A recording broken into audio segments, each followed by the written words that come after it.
ছয়গাঁৱৰ ঔদ্যোগিক পামত মন্ত্ৰী বিমল বৰা মন্ত্ৰীগৰাকীয়ে পৰিদৰ্শন কৰে কেইবাটাও কোম্পানীৰ ফেক্টৰী চৰকাৰৰ উদ্যোগ আৰু বাণিজ্য বিভাগৰ পদক্ষেপ বিভাগটোৰ উদ্যোগত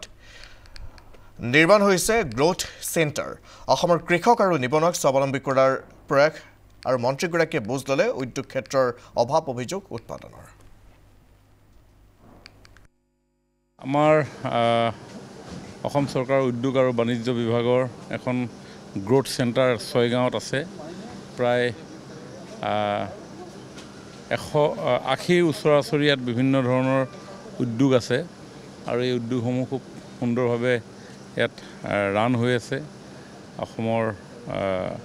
উদ্যোগ ক্ষেত্ৰখনলৈ এই ছয়গাঁও গ্ৰোথ চেণ্টাৰ যথেষ্ট অৱদান আছে গতিকে আজি আমি ইয়ালৈ আহিলোঁ আহি ইয়াত যি ইণ্ডাষ্ট্ৰী আছে ইণ্ডাষ্ট্ৰীসমূহৰ অভাৱ অভিযোগৰ পৰা আৰম্ভ কৰি তেওঁলোকৰ কেনেধৰণৰ প্ৰডাক্টিভিটি এমপ্লয়মেণ্ট এমপ্লয়ীসকলৰ কথা বতৰা এই গোটেই কথা বতৰাবিলাক অলপ বুজ ল'বৰ কাৰণে ইয়াত আজি আমি ভ্ৰমণ কৰিছোঁ তাৰ কাৰণে পৰিকল্পনা আমাৰ চলিয়ে আছে আমাৰ যি কাষ্টমাইজ